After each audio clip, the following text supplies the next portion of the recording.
Aqui estamos para continuarmos a leitura do 13º livro de André Luiz e Chico Xavier. Estamos lendo E a Vida Continua. E hoje teremos o capítulo 4, Renovação.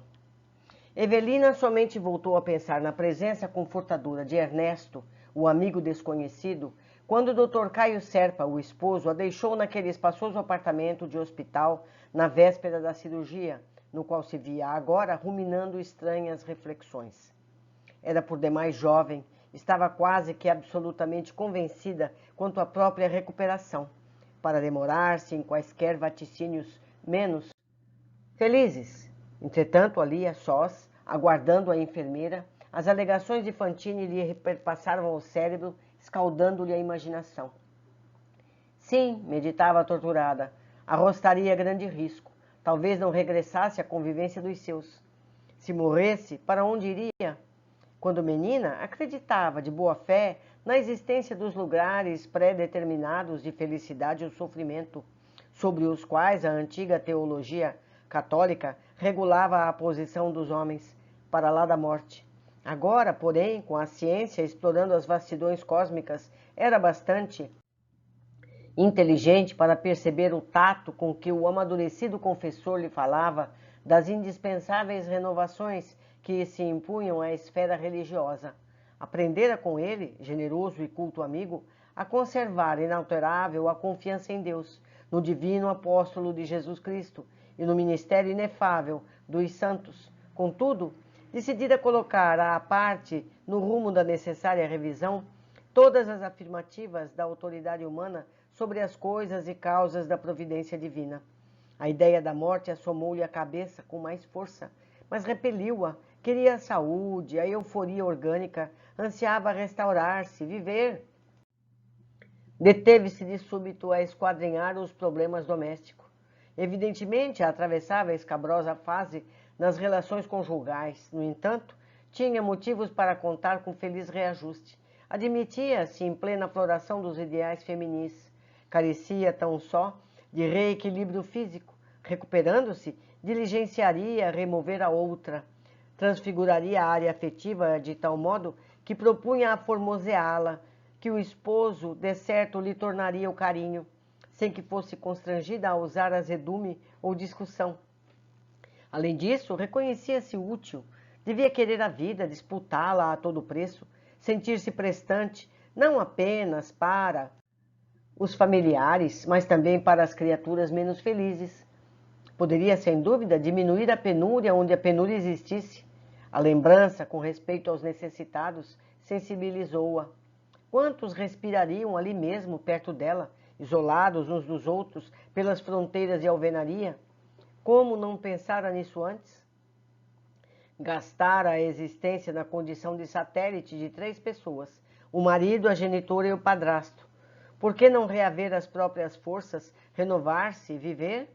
Sim, recusaria todo pensamento acerca dos fenômenos da morte e concentrar-se-ia com todo o vigor de que se sentia capaz no propósito de retomar-se organicamente.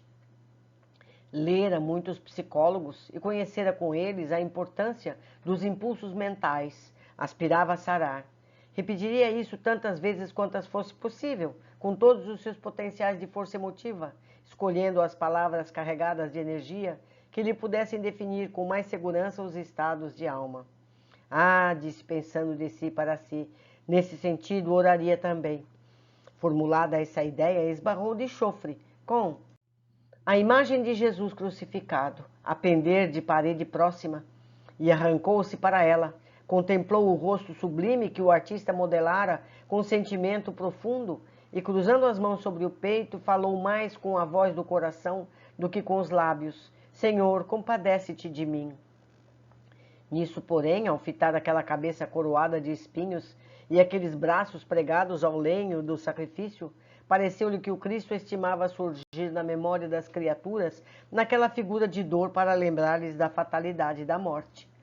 Fundo abalo moral convulsionou-lhe os nervos. Não mais sabia se lhe era lícito optar entre viver ou morrer, e, escondendo o rosto entre as mãos, ajoelhou-se humilde à frente da escultura delicada, junto da qual pranteou copiosamente. Alguém despertou-a de manso. Chorando por quê, senhora? Diligente enfermeira vinha requisitá-la ao serviço pré-operatório. Evelina ergueu-se, enxugou as lágrimas, sorriu. Desculpe-me. Sou eu que a incomodo, senhora Serpa, rogou a jovem. Perdoe-me se lhe perturbam orações. No entanto, urge a prestar-se. Além disso, o esposo aguarda a ocasião para entrar.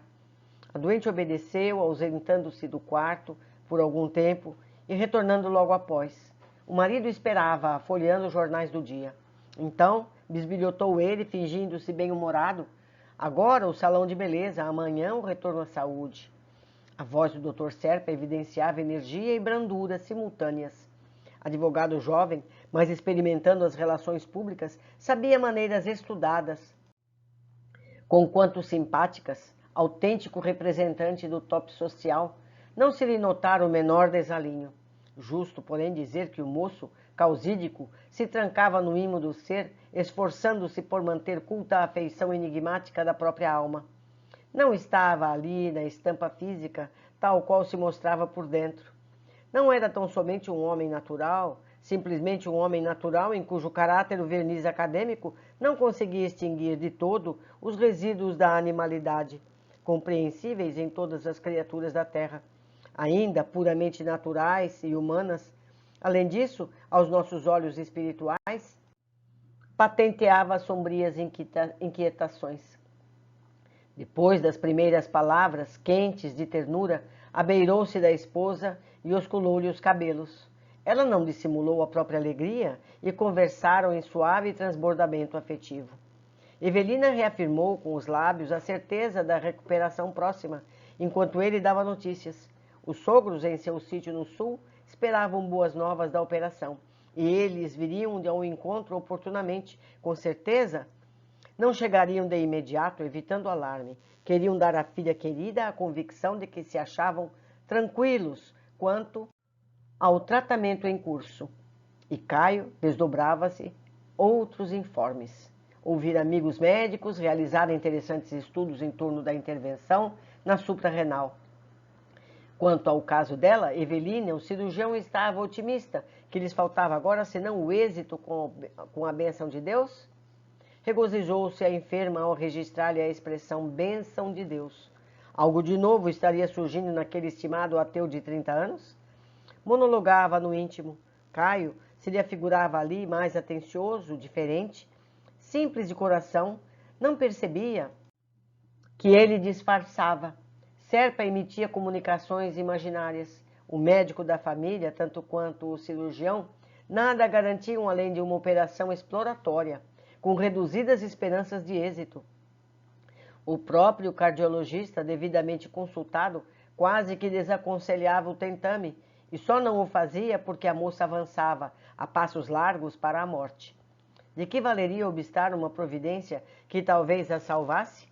O marido conhecia as preocupações em pauta. Contudo, fantasiava argumentos confortativos, mentia piedosamente, comentando os exames, complementados de avisos francos sobre a gravidade da situação. O advogado pernotou no próprio hospital, na condição de acompanhante da enferma. Auxiliou a serviçal da noite na administração de tranquilizantes precursores da anestesia. Dispensou à doente carinhos e cuidados, qual se ela fosse uma criança e ele o pai zeloso. No dia imediato, porém, fim da cirurgia, foi convidado ao entendimento com o médico operador e, pálido, colheu a sentença. Evelina, segundo os recursos da ciência humana, dispunha tão somente de alguns dias mais, que ele, o marido, tomasse as medidas que julgasse convenientes, a fim de que não lhe faltasse o conforto possível. O médico resumiu todas as suas impressões numa só frase. Ela parece uma rosa totalmente carcomida por agentes malignos. Caio, embora o quisesse, nada mais ouviu das outras observações, expedidas sobre neoplasmas, focos secundários, metástases e tumores que reincindiam depois da ablação. Sentia-se petrificado. Lágrimas compridas penaram-lhe a face. Concluindo o testemunho de solidariedade e ternura humanas com que foi amparado pelo cirurgião amigo, correu para junto da companheira prostrada. Durante dias e noites de paciência e ansiedade, foi-lhe o irmão e o pai, tutor e o amigo. Satisfazendo-lhe os apelos, os sogros vieram consolar a filha nos dias últimos. Dona Brígida, a genitora, senhor Amâncio Terra, o padrasto, proprietário do sítio próspero no sul paulista, compareceram desolados, buscando, no entanto, selecionar palavras de otimismo e sustando o choro. Embalada na rede do devotamento familiar, Evelina, aparentemente melhorada, voltou ao mundo doméstico, recolhendo mimos que desde muito tempo não recebia, concomitantemente com as crises periódicas de sufocação que a deixavam inerme. Apesar da posição melindrosa, acreditava nas opiniões lisonjeiras dos familiares e dos amigos. Aquilo passaria. Ninguém se forra às sequelas de uma operação qual a que sofrera, que ela confiasse, orasse com fé. Após 2 semanas de calmaria e repiques, surgiam 6 dias de contínuo bem-estar. Não obstante, extremamente magra e abatida, transferiu-se do leito para a espreguiçadeira, alimentava-se quase que normalmente, conversava tranquila, obtinha o conforto da religião através da cortesia de um sacerdote abnegado e, à noite, pedia ao padrasto alguns minutos de leitura alegre e amena. Ao entardecer, no 5º dia de esperança, formulou uma solicitação inesperada. Não poderia ser para levá-la ao passeio predileto dos tempos de noivado? Morumbi à noite? Indagou a mãezinha intrigada.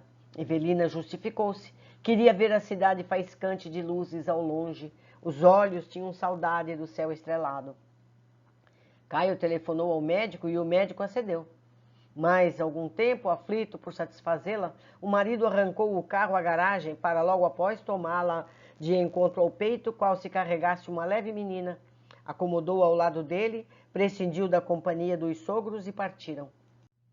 A enferma seguia encantada. Reviu as ruas repletas, depois a paisagem do Morumbi e arredores, no que ela possuía de mais natureza. Ao vê-la falar, entusiasmada, o esposo enterneceu-se, como que a reencontrava na moldura de noiva querida, da noiva a quem amara desvairadamente, anos antes. Experimentou remorsos, recordando a infidelidade conjugal em que se mantinha. Quis suplicar de perdão, confessar-se, mas reconheceu que aquele não era o momento adequado. Freou o carro, contemplou-a. Evelina parecia sutilizar-se, os olhos brilhavam aos toques do luar. Movia-se a cabeça como que nimbada de luz. Caio tomou-a nos braços robustos, com a ansiedade de quem se propunha a apoderar de um tesouro e defendê-lo. Num transporte irresistível de carinho, beijou-a e beijou-a, até que lhe sentiu o rosto frio, molhado de lágrimas ardentes. Evelina chorava de ventura. Ao sentir-se liberta daqueles braços que adorava, deitou a cabeça ligeiramente para fora e deteve-se na visão do firmamento que se lhe figurava agora um campo gigantesco, ostentando flores de fogo e prata. Buscou a destra do companheiro, apertou-a demoradamente e indagou: Caio, você acredita que nos encontraremos depois da morte? Ele desconversou, ligou o motor, exortou-a a trocar de assunto, proibiu-a em tom afetuoso de reportar-se ao que nomeou como sendo coisas tristes, e regressaram. Caminho afora, a enferma lembrou-se do entendimento fácil com Ernesto Fantini, o improvisado amigo do balneário. Inexplicavelmente para ela mesma, tinha saudades daquela presença que lhe fora suave e grata. Sentia sede de permuta espiritual. Aspirava a falar nos segredos da vida eterna, de ouvir alguém no mesmo tema e no mesmo diapasão. Naquele instante, porém, o esposo se lhe destacava na imaginação por um estranho violino que não se lhe adaptava agora às fibras do arco. As emoções sublimes lhe esmoeciam no peito, a míngua de crescimento e repercussão. Preferiu, desse modo, escutar o marido, abençoá-lo e aprová-lo. Mais um dia sereno, e em seguida Evelina amanheceu em crise. De angústia em angústia, com anestésicos de permeio, a jovem senhora Serpa atingiu a derradeira noite no mundo. Ante a mágoa profunda do esposo e dos pais, que tudo fizeram para retê-la, Evelina, fatigada, cerrou os olhos do corpo físico na suprema libertação, justamente quando as estrelas desmaiavam na antemanhã, sobrerondando a alvorada nova. Emocionante, né, meus amigos? Emocionante. Ela teve carinho nesses últimos dias dela, não é verdade? Deixo aqui meu e-mail, meu contato, lembrando ainda a área de comentários aqui mesmo no YouTube, para que vocês possam compartilhar comigo as opiniões de vocês sobre esse capítulo. Aguardo todos no próximo. Um grande abraço e até mais.